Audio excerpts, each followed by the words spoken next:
کرتا ہوں، ہم سے بروز حشر یہ سوال نہیں کیا جائے گا کہ آپ نے اتنا کیوں نہیں کیا، اتنا کیوں نہیں کیا، ایسا کیوں نہیں کیا، ویسا کیوں نہیں کیا۔ لیکن جو کچھ ہمارے بس میں ہے، جو ہماری وسعت میں ہے،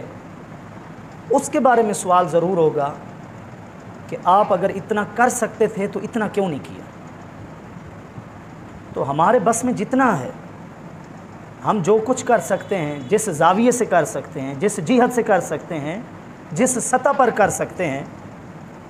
ہم نے وہ کرنا ضرور ہے۔ میرے پاس اسپیکر ہے، میرے پاس ممبر ہے، میرے پاس ایک حلقہ احباب ہے جہاں تک میری آواز پہنچتی ہے، میں اس کے بارے میں مسئول ہوں، میں بروز حشر اس کے بارے میں جواب دہ ہوں۔ مجھ سے یہ سوال کیا جائے گا کہ وہ ذمہ داری جو تجھے سونپی گئی تھی، جو فریضہ تیرے ذمہ تھا، اس ذمہ داری اور اس فریضے سے فائدہ اٹھاتے ہوئے آپ علیہ الصلاۃ والسلام کے ساتھ جو ایک ایمانی رشتہ ہے، ایمانی تعلق ہے، اس رشتے اور اس تعلق کو کتنا نبھایا، اس کا کتنا حق ادا کیا۔ مجھ سے زیادہ جن کا وسیع حلقہ احباب ہے، جن کی ہم سے زیادہ بات سنی جاتی ہے، جن کا دائرہ کار بہت وسیع ہے، عالمی سطح پر ہے، ان سے ان کی سطح کے مطابق سوال ہوگا۔ کسی کے پاس سب سے زیادہ بڑا دائرہ ہے، جس کی آواز ملکوں میں سنائی دیتی ہے۔ کسی ایک ریاست کا سربراہ جب بولتا ہے تو ریاستیں اس کو سنتی ہیں، ریاستوں کے سربراہان ان کو سنتے ہیں، دیگر ریاستوں کے جو میڈیا چینلز ہیں وہ ان کو نشر کرتے ہیں، وہ ان کو شائع کرتے ہیں۔ ان کا دائرہ کار سب سے زیادہ ہے، ان سے ان کی سطح کے مطابق سوال کیا جائے۔ ہے ہر شخص مسئول دین کے حوالے سے، اللہ رب العزت اس کے محبوب صلی اللہ تعالی علیہ وآلہ وسلم کے ساتھ وابستگی کے حوالے سے، حقوق کے حوالے سے، ذمہ داریوں، فرائض و واجبات کے حوالے سے، حقوق العباد کے حوالے سے ہر شخص مسئول ہے۔ تو بروز حشر اس کو اپنی اپنی سطح کا جواب ضرور دینا ہے۔ تو وہ رشتہ جو سب سے زیادہ نازک تر رشتہ ہے، اگر وہ رشتہ صحیح سالم ہے تو سب رشتے صحیح سالم ہیں۔ اگر وہ رشتہ مضبوط ہے تو پھر رب کا رشتہ بھی مضبوط ہے، پیدا کرنے والے سے بھی تعلق مضبوط ہے۔ اور اگر اس رشتے میں کہیں کوئی خلا ہے، کوئی کمی ہے، کوئی نقص ہے، کوئی ادھورا پن ہے، تو پھر ہر رشتے میں ادھورا پن ہے۔ وہ رشتہ ایک ایسا بنیادی رشتہ جس سے ہمارا پورا دین قائم و دائم ہے،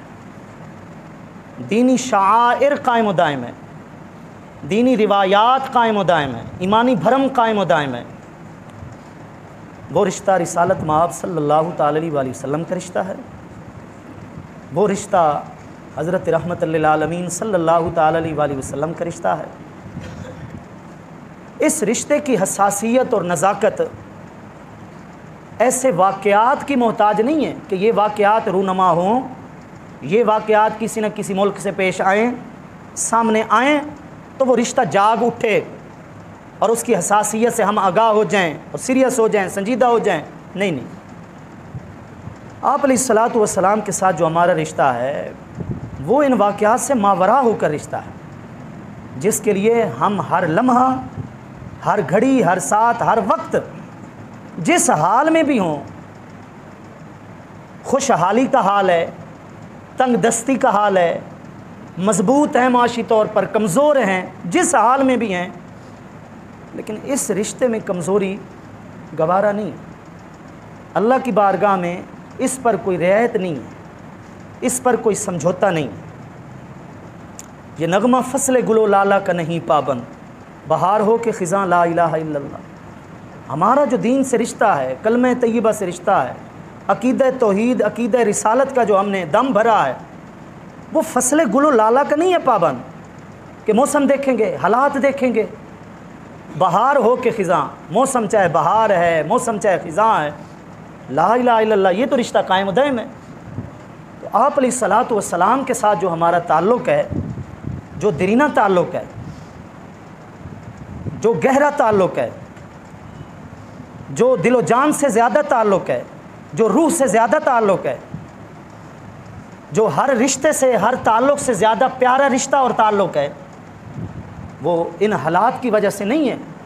کہ ہم انتظار میں رہیں تب ہم اظہار کریں، نہیں، ہمیں ہر وقت تیار رہنا ہے، ہمیں اس محبت میں جینا ہے۔ ہمارا اڑنا بچھونا، ہمارا مرنا جینا، ہمارا اٹھنا بیٹھنا اسی رشتہ محبت کی وجہ سے، اسی ادب کی وجہ سے، اسی احترام کی وجہ سے۔ آپ دیکھیے، ایک چھوٹی سی فیملی ہوتی ہے نا، ایک چھوٹا سا خاندان ہوتا ہے، چھوٹی سی چار دیواری ہوتی ہے، کوئی بڑا بھائی، کوئی انکل، کوئی دادا جی، کوئی بابا جان، کوئی بھی ہمارا وڈیرا، سرپرست، کوئی بھی بزرگ، اگر چار بندوں میں اس کی عزت اچھالی جاتی ہے، چار بندوں میں اگر کوئی اس کی عزت پر حملہ کرتا ہے، تھوڑی دیر کے لیے سوچئے کہ وہ بے چینی پوری چار دیواری میں محسوس کی جاتی ہے۔ جو چھوٹے بچے ہوتے ہیں ان کے اندر بھی اپنی اپنے طور پر وہ غیرت کا اظہار ہو رہا ہوتا ہے۔ تو اگر ایک چھوٹی سی فیملی کے اندر، ایک چار دیواری کے اندر ہمیں اپنے سرپرست کی عزت اتنی عزیز ہے کہ ہم حصہ لے رہے ہوتے ہیں، ہم حمیت اور غیرت کا اظہار کر رہے ہوتے ہیں، تو ان تمام رشتوں سے زیادہ جب تک جس ہستی سے پیار نہ ہو تو ایمان کامل اور مکمل نہیں ہوتا۔ اگر ان کی عزت و ناموس کے اوپر کوئی بدبخت اپنی بدبختی کا اظہار نازیبا کلمات کے ذریعے کرتا ہے اور بے چینی اگر قلب میں محسوس نہیں ہوتی اور دل پریشان نہیں ہوتا، دل کو ملال نہیں ہوتا، اس دل میں ہر چیز ہو سکتی ہے لیکن ایمان نہیں ہو سکتا۔ اس سینے میں ہر طرح کی چیزیں جمع ہو سکتی ہیں لیکن ایمان کی برکات جمع نہیں ہو سکتی۔ وہ ہر ذائقے کو چکھ سکتا ہے لیکن ایمان کی حلاوت اور مٹھاس کو محسوس نہیں کر سکتا۔ یہ حلاوت مٹھاس تب محسوس ہوگی، یہ برکتیں تب نصیب ہوں گی، یہ ایمان تب اپنی جگہ اور قرار پکڑے گا جب آپ علیہ الصلاۃ والسلام کی عزت ہر عزت سے زیادہ عزیز ہوگی، آپ علیہ الصلاۃ والسلام کا احترام ہر محترم سے زیادہ عزیز ہوگا، ہر معزز سے زیادہ عزیز ہوگا۔ اس لیے کہ آپ علیہ الصلاۃ والسلام کے احترام، آپ علیہ الصلاۃ والسلام کی عزت کا درس ہمیں ہمارے خالق نے دیا ہے، ہمیں ہمارے حقیقی مالک نے دیا ہے۔ اگر گستاخی زمین پر ہوتی تھی، اگر کوئی رجیم، کوئی مردود، کوئی لعین، کوئی ملعون گستاخی آپ علیہ الصلاۃ والسلام کی زمین پر کرتا تھا تو اس کا جواب عرش سے آیا کرتا تھا، اس کا جواب جبریل امین کے ذریعے آیا کرتا تھا، اس کا جواب وحی الہی کی صورت میں آیا کرتا تھا، اس کا جواب کلام مجید کا حصہ بن جایا کرتا تھا۔ اگر سگے چچا نے بھی ہلاکت کا لفظ بولا تھا تو پوری سورۃ اللہب تبت یدا ابی لہب وتب نازل ہوئی۔ اگر کسی نے آپ علیہ الصلاۃ والسلام کے فرزند کے وصال پر اتنا بولا کہ بیٹا نہیں ہے تو اب نسل بھی نہیں ہے، تو ان شانی اکا ہول ابتر، یہ جبریل امین لے کر آئے تھے۔ اگر کسی نے آپ علیہ الصلاۃ والسلام کے حکم کی خلاف ورزی کی، اگر کسی نے اپنے مزاج، اپنی طبیعت کی وجہ سے آپ علیہ الصلاۃ والسلام کے حکم کو ماننے میں ٹال مٹول سے کام لیا، تو قرآنی آیات اور آپ علیہ الصلاۃ والسلام کا جو امت پر حق ہے اس پر بے شمار آتے ہیں قرآن مجید کے۔ بلکہ وہ لفظ جو اچھا لفظ تھا، جس کے معنی کے اندر آپ علیہ الصلاۃ والسلام کا احترام تھا، آپ علیہ الصلاۃ والسلام کے ادب کی جھلک تھی، وہ تھا راعنا، ہماری رعایت فرمائیں یا رسول اللہ صلی اللہ علیہ وسلم۔ یہ جو آپ نے بات ارشاد فرمائی ہے، ہماری رعایت فرماتے ہوئے اس کو دوبارہ دہرائیں، ہماری رعایت فرمائیں، ہم پر رحمت فرمائیں،